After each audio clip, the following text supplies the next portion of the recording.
Bueno, que Dios me ayude, nunca mejor dicho hoy. Hoy vengo a hablarles de Jesús.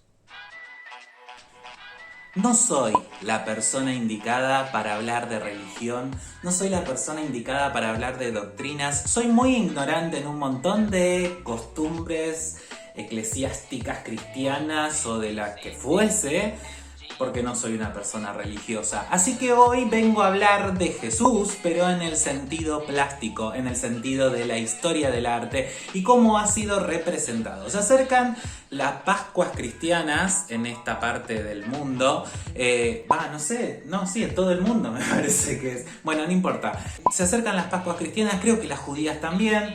Pero bueno, vengo a hablar de uno de los profetas para los judíos, vengo a hablar de el profeta de los cristianos y vengo a contarles cómo durante toda la historia ha ido cambiando esta imagen según lo que necesitaba comunicar, según lo que necesitaba decir este buen Señor Jesucristo. Así que, sin más, les voy a contar cómo la imagen de Jesús ha ido cambiando y mutando a través de la historia del arte. Pero antes de seguir, cosas que digo mal todo el tiempo en este video por ser un ignorante. 1. Muchas veces digo iglesia católica cuando tendría que decir iglesia cristiana o cristianismo. 2. La Biblia se separa en Antiguo Testamento y Nuevo Testamento. Yo digo cosas raras como viejo y nuevo, cosas similares. Por supuesto vamos a empezar por el principio y antes que nada ni la Biblia, ni el Nuevo Testamento, ni el Viejo Testamento, ni ningún escrito nos ha dejado una imagen exacta descriptiva de cómo era la imagen de Jesús. Incluso si nos metemos más en líos tenemos que ver si existió Jesús, si existió... Bueno, eso ya no corresponde ahora que nos pongamos a evaluar. Pero más allá de eso, no hay una descripción que nos diga cómo era. Más allá de eso, después la historia fue haciendo que los artistas, los movimientos artísticos o lo que fuera le vaya dando una identidad a esta imagen tan importante para el cristianismo.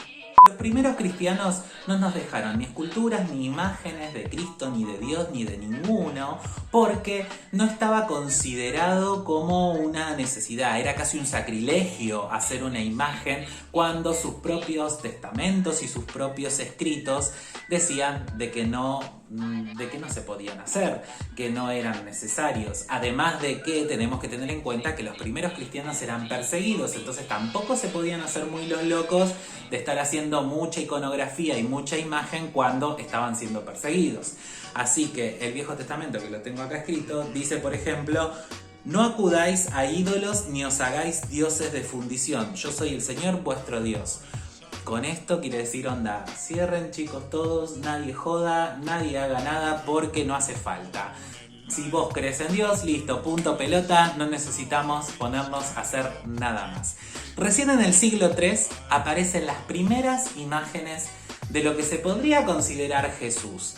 Pero está bastante camuflado, porque como les dije, los cristianos estaban siendo perseguidos. Entonces, estas imágenes aparecen, por ejemplo, un Cristo más transformado en un pastor, que a la vez estaba vestido más como un dios, porque por ahí estaba desnudo y tenía un manto y no tenía una toga, entonces tenía bastante relación con Hermes y también con Orfeo, con el dios que cuidaba y que era pastor, en el cual también la leyenda de Orfeo decía que él conocía, cuidaba y daba su vida por sus ovejas. Entonces este paralelismo entre el gran pastor, el buen pastor, como se llama en esta época, el buen pastor o el gran pastor, en esta época paleocristiana, o sea, en este principio del cristianismo, se representa con este joven sin barba, lampiño, porque eso también daba una idea también de realeza, de alguien que podía tener un acceso a estas cuestiones también de higiene y de afeitado y de estar muy prolijo. Entonces estaba también como cierto estatus, pero era un pastor, era alguien que daba su vida por sus ovejas, alguien que acarreaba sus problemas, porque también se lo representa con las ovejas en los hombros, como dando a entender esta cuestión de que también los pecados él se los lleva sobre los hombros y acompaña y es un buen pastor que sabe llevar su ganado hacia... su rebaño hacia los pastos de la salvación. Una de las razones por las cuales no había una fuerte imagen de Cristo era porque había muchos cristianos transformados del paganismo y el paganismo tenía muchísimas imágenes, pero sí toma algunas y es el nacimiento de algunas imágenes que hoy en día siguen estando, como por ejemplo los peces, el pan, la paloma, todas estas alegorías que representan diferentes cosas, pero tratan de reducir todo. Imaginémonos que venían de un mundo a donde la iconografía era muchísima, e incluso hoy en día hay muchas religiones que cualquier cosa que se cruza o que les parezca lo pueden transformar en un ídolo o en algo a adorar.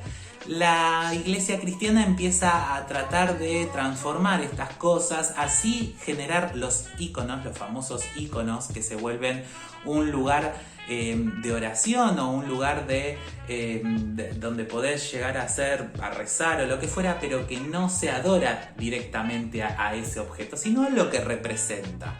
Entonces, esa es una de las pequeñas diferencias que tratan de hacer desde un principio entre el paganismo y el cristianismo. Equilibrio, serenidad y fuerza serían las características de este primer buen pastor en este periodo paleocristiano y que corre desde el siglo III hasta el siglo V. Ya en el siglo V la iglesia cristiana toma mucho más fuerza, ya está instalada y empieza con la construcción de las catedrales, de los lugares de culto, ya no está perseguida o no tan perseguida y empieza justamente a generar espacios de encuentro para sus fieles y para su gente. Empieza el periodo románico, empiezan las catedrales románicas y empiezan con esta imagen de un Cristo Pantocrátor. ¿Qué significa Pantocrátor? Viene del griego y significa todopoderoso. Es un Cristo rey. Está sentado en un trono, tiene los ojos mirando hacia el frente y que en realidad pasa que vos estés a donde estés, sentís que te está mirando.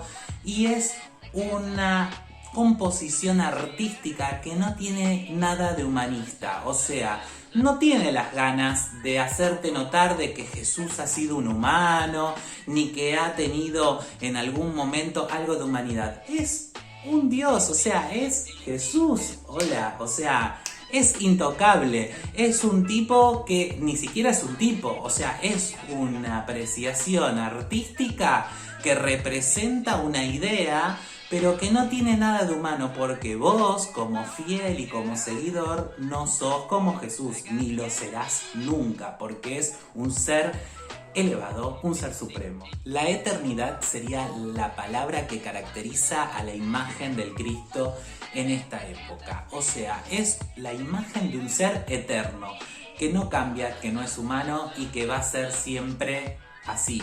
Porque justamente es la idea. También es acusador, porque justamente la iglesia en este primer periodo lo que tiene que hacer es adoctrinar.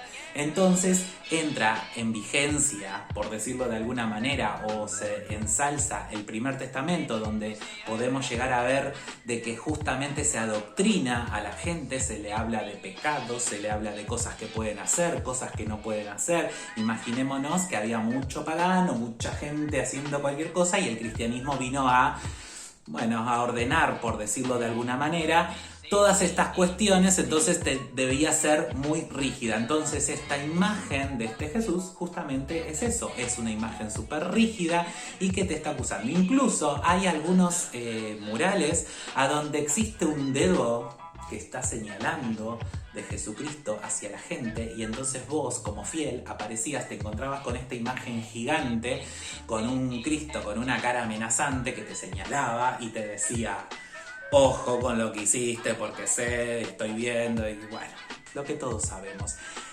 Y símbolos y características que han aparecido en este periodo, por ejemplo, aparecen la manito así con los 3 dedos de Jesús, que son un símbolo de realeza en ese momento, y creo que ahora se lo relaciona como con algo como la Santa Trinidad o una cuestión así, pero digamos era como un símbolo también de que era una persona, ya sabemos, si era realeza era como superior.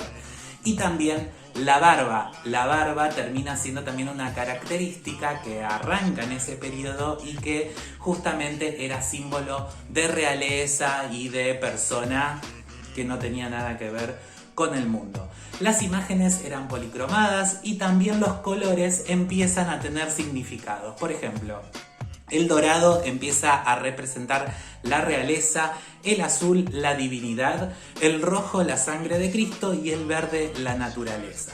Así que es esta imagen idealizada y aparecen ahí sí los iconos propiamente. O sea, estas imágenes donde aparecen ángeles, a donde aparecen, por ejemplo, los cáliz o a donde aparecen diferentes elementos litúrgicos que les ayuda a las personas, a los fieles, a acercarse a la religión. No a adorarlos directamente, pero sí a tenerlos como imágenes y como acompañamiento a toda la liturgia. Del siglo V vamos llegando casi al siglo XII y ahí nos encontramos y aparece por primera vez el Cristo crucificado. ¿Pero qué crucificado está Cristo? Está crucificado también en esta imagen, donde los detalles físicos son muy básicos, son muy tranquilos, y a donde está vestido con una túnica muchas veces decorada, donde no existe la corona de espinas en su cabeza, sino que puede tener una corona o no tiene nada, y la crucifixión está sin demostrar ningún signo de dolor ni de nada, porque justamente era eso, así todo era un dolor elevado, por encima del dolor humano. O sea, Cristo está crucificado, sí, pero no te va a demostrar dolor porque Él está más allá. Él es Dios, Él es un Dios, entonces no le va a pasar nada. Hasta que llega el siglo XIII y aparece San Francisco, lo que conocemos como San Francisco, que empieza a transformar la religión. Ya la Iglesia Católica adoctrinó y ya tiene todo su rebaño a disposición. Ya tiene todo esto. ¿Y qué pasó? En un momento dijeron, bueno, a ver, ya los tenemos ahí, los tuvimos cortitos, le dijimos los pecados, le dijimos lo que no tienen que hacer, y que qué sé yo, llega un punto donde dicen, bueno, onda, aflojemos un poco, porque tenemos que hacer que esta gente se siga quedando y no que se sienta en una tortura total de estar todo el tiempo ahí viendo a ver qué pasa, qué hace, qué no hace y qué puede hacer. Entonces la iglesia se transforma, junto con un montón de avances a nivel tecnológico, empiezan a aparecer otras cuestiones, y San Francisco es muy importante porque empieza a relacionar a la iglesia y a la religión con la naturaleza. Entonces ahí empezamos a tener una idea diferente de la religión, una idea más naturalista, una idea de que si uno es bueno puede llegar a ser santo o a elevarse en algún momento. Ya ahí empieza la imagen de Jesús a ser diferente. Ya Jesús es humano, entra en juego el Segundo Testamento, a donde empieza a contarnos más la historia de Cristo y también empieza a mostrarnos las debilidades que tuvo Cristo cuando estuvo en la tierra. Y entonces empieza a mostrarse esta religión de una manera mucho más celestial, por decirlo de una manera. Empieza este Cristo que sufre, empieza como la cuestión también psicológica, empiezan a aparecer imágenes, empiezan todos los santos, todas estas cuestiones, toda esta gente que ayudó acá, que hizo el otro, que no sé qué. Bueno, empieza a aparecer mucha más gente dentro de la liturgia y dentro de toda esta movida. Las iglesias empiezan a iluminar, empieza el arte gótico, empiezan los cristales a iluminar el frente de la iglesia. Entonces la iglesia pasó de un lugar súper serio como era el románico, paredes gruesas, pocas ventanas, un lugar cerrado que te aislaba del mundo, a un lugar que integraba la naturaleza, que integraba la luz y que integraba todo. Y vos entrabas a una iglesia gótica y entrabas a un lugar cercano al cielo, te podías sentir cerca del cielo. Entonces esta cercanía hace de que la imagen de Jesús se vuelva más realista, y ahí empiezan las torturas de Cristo, ahí empiezan los crucifijos de Cristo, donde está sangrando, donde está lastimado, donde está muriendo, y hay dos opciones, o sea, o está ya muerto con la herida del costado que sangra y toda la bola, o si no, a punto de morir mirando al cielo y entregándose a Dios para pagar los pecados de todos, o bueno, esas cuestiones. Durante el periodo gótico, Y gracias al incentivo de San Francisco de Asís, no solo se representan los momentos históricos a donde Cristo realizó diferentes cosas, sino que también se trae el nacimiento, el portal de Belén, una imagen súper importante, una absoluta novedad y sorpresa para la época. Así llegamos al final de la Edad Media y arrancamos con el Renacimiento. Y en el Renacimiento lo que pasa es justamente renacen todas estas cuestiones paganas y humanistas, empiezan a tomar efervescencia y empiezan a entrar en conflicto con estas cuestiones religiosas. Entonces pasa de que la gente no es que se aleja de la religión, pero sí empieza a transformar la imagen de una manera un poco más humanizante. Y justamente, es una cultura bastante antropocentrista. Me salió de una. O sea, antropocentrista, lo vuelvo a repetir, es una ideología, digamos, donde el hombre es el centro del mundo, a donde los artistas, justamente por esta cuestión antropocéntrica, ya no me iba a salir tan seguido, bueno, con esta cuestión tan de los humanos, de tanta efervescencia, empiezan a tomar autoría los artistas empiezan a tener nombres propios. Entonces ahí es a donde empezamos a conocer a los artistas. Para que nos demos una idea así vaga, todas las tortugas ninjas, Miguel Ángel, Donatello, bueno, todos esos pertenecen al Renacimiento. O sea, a partir de que empezamos a conocer nombres de artistas, empiezan ahí, en el Renacimiento. De ahí para acá empezamos a conocer nombres, algunos más famosos, otros menos, o lo que fuera, pero ahí empiezan a tener autoría. Entonces, la impronta personal de este artista es muy importante, porque en este periodo justamente es muy importante esta cuestión humana, el hombre como centro de todo. Entonces, ¿qué pasa con Cristo? Cristo se vuelve un Cristo superstars, para decirlo de una manera.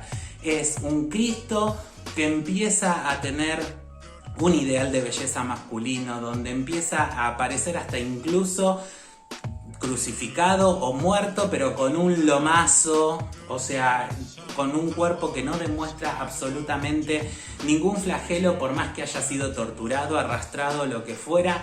Es a donde empieza a aparecer más la piel de Jesús, a donde empieza a aparecer casi desnudo y a donde se lo muestra justamente así. Empieza a mostrarse a este Jesús como humano, pero a la vez como un rockstar, como una estrella, como que aparece incluso en momentos históricos de su vida, pero casi siempre aparece la resurrección, el nacimiento, como estos momentos como más memorables de Jesús.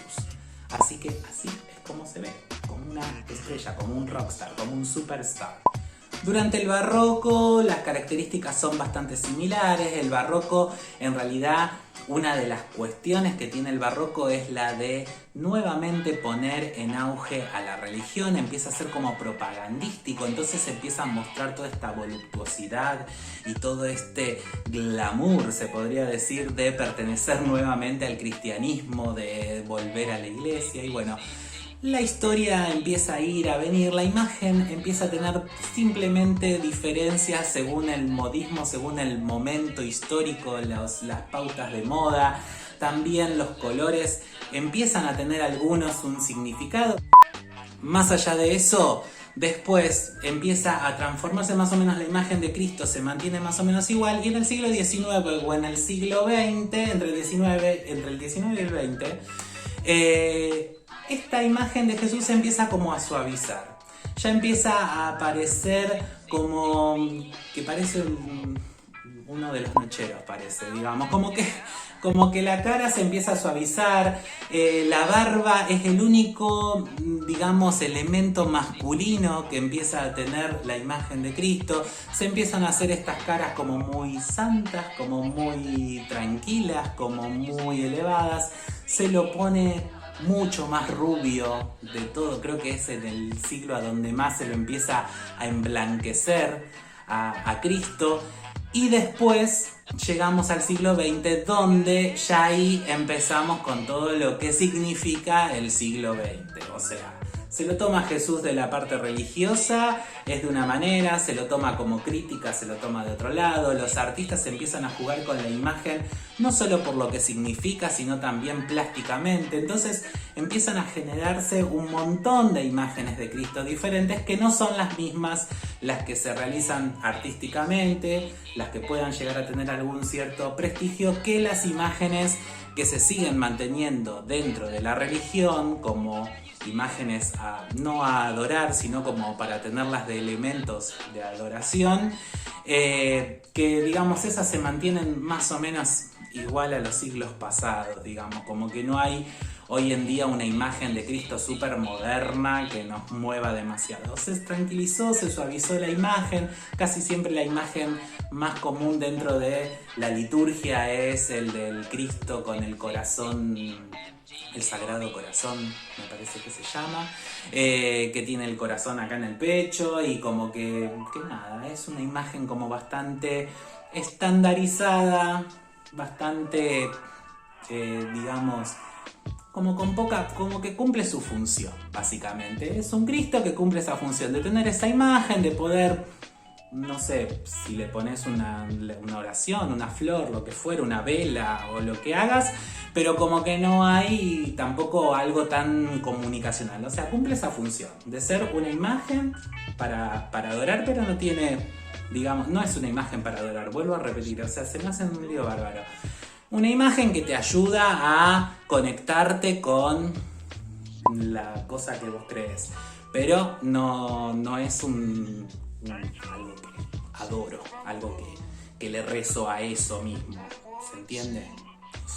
Más allá de creencias o no creencias, más allá de lo que podamos pensar con respecto a la iglesia, a la religión, a lo que fuera, es interesante de ver cómo la imagen se ha ido transformando según lo que necesitaban comunicar con respecto a la historia, con respecto a lo que estaba pasando en ese momento y cómo no solo se adaptaba a los movimientos artísticos, sino que también se adaptaba a la comunicación, a lo que necesitaba transmitir.